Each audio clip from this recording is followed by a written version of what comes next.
Hello, everyone. I'm here to talk to you today about uh, esports and the history of it from my informative speech for my narrative speaking class. Uh, Video games have become like a national pastime. They used to be kind of scorned and looked down upon for people playing video games, but nowadays it's pretty cool and it's actually become like a fad to play video games. Um, and it even started at kind of a prestigious place. Stanford University had the first beginnings of esports, uh, where they had like a bunch of students come together and play the game Space War. And if you got the high score at Space War, you got a free year of the Rolling Stones magazine subscription, which I think is quite worth it. Next, in the 1980s, Atari, the creators of Space Invaders, hosted a tournament for Space Invaders, and 10,000 people attended and competed. And I think that's really an interesting foreshadowing for how big esports was going to be in the future. The next kind of important part of esports was the rise of the internet in the 90s. The internet allowed people to connect together and play online. It allowed people to play games together, not having to be in the same room for once, which was a really big deal for games at the time. It also encouraged development of PC games, which would go on to be some of the most played esports games. Speaking of PC games, in 1997, the Red Annihilation tournament took place for the FPS first-person shooter game Quake. It was the first major esports event that kind of got the snowball rolling, and the winner of it got to drive the game developer's Ferrari, which is not a great prize, honestly, to me. Then in 1998, the game StarCraft was released. It's a tactical game.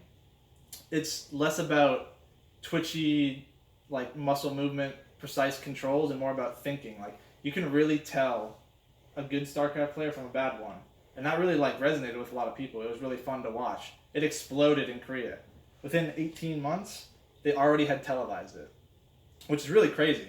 And they had already said it was part of like a real sport. Then in 2002, the formation of MLG, or Major League Gaming, promoted video games as a sport. They hosted tourneys. They were really big for esports in North America. They got like a lot of sponsorship deals like Doritos and Mountain Dew and stuff. In 2006, they also teamed up with broadcasters, and they tried to broadcast the video game Halo 2 on TV, but apparently it was a little hard to follow. People didn't really enjoy it. Kind of flopped. So that was kind of a rough. The shaky part, the middle part of esports was really rough. Then in 2009, what would be one of the most popular esports games, League of Legends, is released. And then in 2010, shortly after that, but before another game came out, massive online battle arenas, which is what League of Legends is, started getting really popular.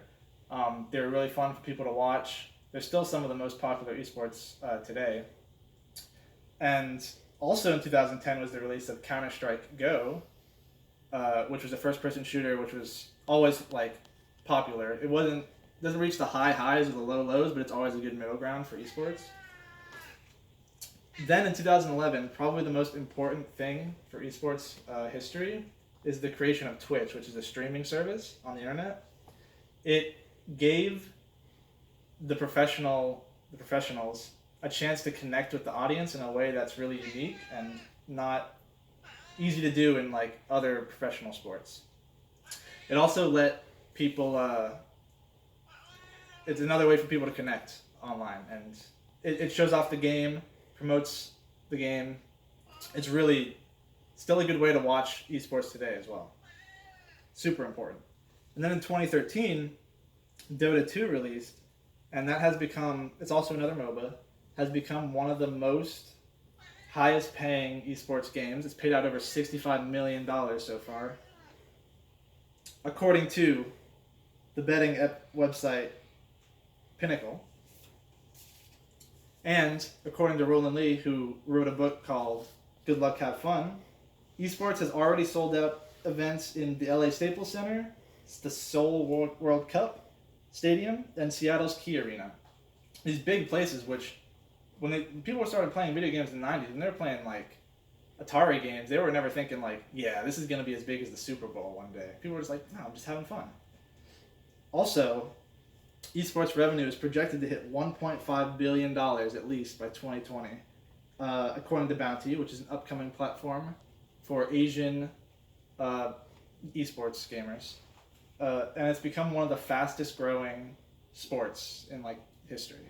It's really exploded in popularity and it's taking off. Thank you for listening.